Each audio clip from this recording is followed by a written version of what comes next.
सबसे पहला सवाल आरपी सिंह साहब आपसे मैं ये पूछना चाहूंगा, क्योंकि वक्फ कानून को पूरी तरह से रोका नहीं है, लेकिन मैंने बताया कि अभी सरकार को टोका जरूर गया है। इसे मुस्लिम पक्ष अपनी जीत बता रहा है। आप मानते हैं कि इसमें संशोधन की जरूरत या इसमें सुप्रीम कोर्ट को दखल देकर के कुछ बदलाव करने की जरूरत इसलिए पड़ी क्योंकि सरकार ने इस पर होमवर्क ठीक से नहीं किया था?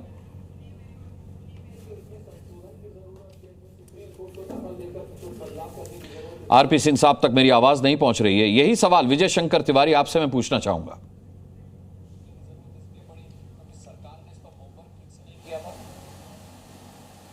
विजय शंकर तिवारी जी, आपको मेरी आवाज मिल रही है? आरपी सिंह साहब तक मेरी आवाज नहीं पहुंच रही है। यही सवाल विजय शंकर तिवारी आपसे मैं पूछना चाहूंगा।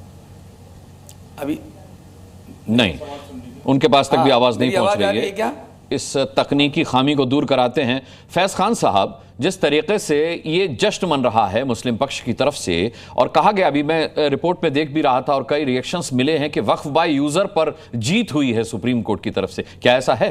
बिस्मिल्लाहिर्रहमानिर्रहीम रब्बिश रहली सदरी व यस्सिर ली अमरी वहलुल उक़दतम मिन लिसानी यफ़क़हू क़ौली। अस्सलाम वालेकुम रहमतुल्लाहि व बरकातहू। भारत माता की जय, वंदे मातरम। आपने जो प्रश्न किया, सीधा उस प्रश्न पे आऊंगा। वक्फ बाय यूजर के मैटर को लेकर स्टे लगा है और ओवैसी साहब ने भी एक बहुत अच्छी बात कही, ये अंतरिम आदेश आया है, फाइनल आदेश नहीं आया और उस पर स्टे लगा हुआ है। लेकिन ओवरऑल जो अभी डिसीजन आया, भले अंतरिम आदेश हो, बड़ा बैलेंस है। मुस्लिम पक्ष खुशियां भी मना रहा है कि भाई एक अच्छा डिसीजन आया है। इससे एक बात बहुत अच्छी है निकल कर आई है, जो बार बार मोदी जी पर आरोप लगता था कि सब कुछ हैक कर लिया है, सुप्रीम कोर्ट भी, ईवीएम भी, चुनाव आयोग भी, ईडी भी, तो पता चला कि ये सारी संस्थाएं स्वतंत्र हैं और स्वतंत्रता पूर्वक अपना निर्णय दे रही हैं। और आप देखेंगे कि इसमें यह बात भी रखी गई है कि जो 5 साल वाली बात थी प्रैक्टिसिंग मुस्लिम की, उसमें भी थोड़ा सा रियायत की बात कही गई और यह कहा गया है कि जब तक स्टेट गवर्नमेंट नियम ना बना ले तब तक इस चीज को लागू नहीं किया जाएगा। कलेक्टर के अधिकार को भी उसमें थोड़ा सा कम किया गया है। और एक चीज मैंने अच्छी देखी कि हम जो राष्ट्रवादी मुसलमान मांग कर रहे थे कि यदि कोई 2 गैर मुस्लिम सदस्य आते हैं तो इसमें और अधिक पारदर्शिता आएगी और जो हम गंगा जमनी तहजीब की बात करते हैं वो ज्यादा पुख्ता होगी। वक्फ बोर्ड और वक्फ काउंसिल जो है वो मैनेजमेंट का और एडमिनिस्ट्रेशन का विषय है। ये ऐसा नहीं है कि वक्फ बोर्ड का जो मेंबर गैर मुस्लिम बन जाएगा वो जाके नमाज पढ़ाने लग जाएगा या फिर धार्मिक क्रियाएं कराने लग जाएगा, नहीं, ये मैनेजमेंट का विषय है और उनको रखा गया है। इस बात के लिए हम सुप्रीम कोर्ट की तारीफ भी करते हैं और हमें चाहते हैं कि मुस्लिम पक्ष भी इसका स्वागत करे।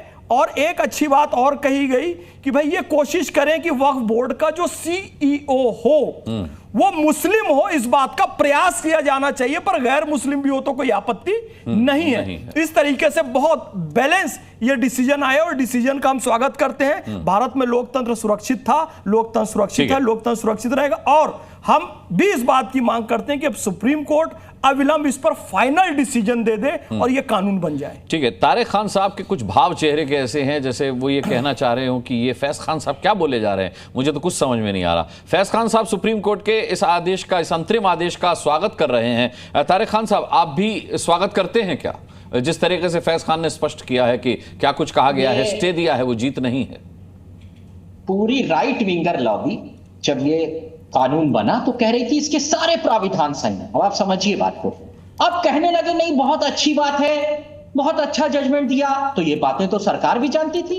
जब विपक्षी दल और तमाम मुस्लिम दायरे कह रहे थे कि भैया ऐसा कर लो, डीएम को एब्सोल्यूट पावर मत दो, तब आप कह रहे थे नहीं, कोई डिस्प्यूट होगा तो डीएम तुरंत निर्णय करेगा कि क्या किसकी प्रॉपर्टी है। कोर्ट ने अपने हितों की रक्षा की, आपको पता है, क्योंकि जुडिशरी और एग्जीक्यूटिव का फर्क समझिए, कार्यपालिका और न्यायपालिका के फर्क को डिफाइन किया कोर्ट। तो सबसे पहले तो कोर्ट ने खुद को संरक्षित किया है कि भैया ऐसा है डीएम साहब, निर्णय हम लेंगे अगर कोई डिस्प्यूट आएगा। तो सबसे पहले आपने कहा कि हर जमीन रजिस्टर, तो इसमें तो कोई आपत्ति नहीं ना आपको कि ट्रिब्यूनल लेगा या सुप्रीम कोर्ट लेगा, इसमें तो कोई आपत्ति नहीं है ना। डीएम पर आपत्ति थी क्योंकि कई बार इस तरीके की भी आवाज उठती है कि भाई सुप्रीम कोर्ट जो है वो सरकार ऑपरेट करती है, तो कोई आपत्ति तो नहीं है ना। राइट विंगर ने एक बहुत बुलंद आवाज की कि ट्रिब्यूनल की क्या जरूरत है। सुप्रीम कोर्ट ने यह भी कहा कि कोई डिस्प्यूट होगा तो ट्रिब्यूनल जाएगा। मतलब राइट विंगर्स की इस डिमांड को भी खारिज किया गया कि ट्रिब्यूनल की क्या जरूरत है, स्पेशल कोर्ट की क्या जरूरत स्वतंत्र है ना ये, सिविल ईडी चुनाव आयोग स्वतंत्र है ना, ये बताओ भाई, ये तो पता चल गया ना। आप पहले आप सुन लीजिए मेरी बात। तो मैं ये कह रहा हूं कि तमाम बातें जो राइट विंगर्स की थी उसको काट दिया है सुप्रीम कोर्ट ने, कहा है, और सरकार के मुंह पर भी ये तमाचा है। क्यों है? क्योंकि इतने दिनों से विपक्षी दल, सारे इदारे, मुस्लिम पर्सनल लॉ बोर्ड, सब लोग यही कह रहे थे, और आज ये हमारी भाषा बोलने लगे। क्यों? क्योंकि तमाचा पड़ा तो पलट के हमारी तरफ आ गए। अरे भाई आप विरोधी हैं, आप कह रहे थे सारे प्राविधान सही है, आज आप कहने लगे बड़ा अच्छा जजमेंट आप कह रहे सुप्रीम कोर्ट ने तमाचा दिया है। तारिक भाई ये मतलब बिल्कुल दिया।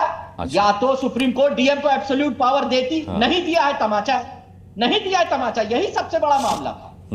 अंतरिम आदेश है, अभी ओवैसी जी ने कहा है, और यह भी सत्य है, अभी फाइनल डिसीजन आएगा, फिर रोते मत बैठना। एक अभी अच्छी चीज आपके सामने आ गई है तो तमाचा है, राइट विंगर हार गए हैं। अरे भाई मजबूत लोकतंत्र, भारत में शक्ति पृथक्करण है, कार्यपालिका और व्यवस्थापिका से पृथक न्यायपालिका है और वो स्वतंत्र है। ये बात सिद्ध हो गई ना, इसमें तो आप खुश हो जाइए। तारिक भाई को बोलने दीजिए।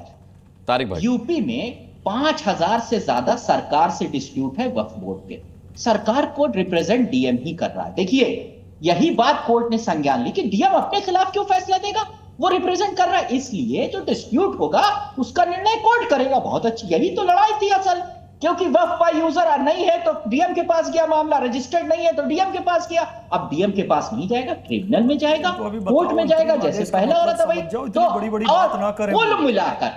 कुल मिलाकर जो आपकी डिमांड थी वो सुप्रीम कोर्ट ने, जो आपने कानून बनाया था, उस कानून के कई प्राविधानों को रोक दिया है। अब इसको आप भी जीत माने तो बीजेपी को मुबारक हो ऐसी जीत। आप बार बार कानून बनाइए और सुप्रीम कोर्ट पलट के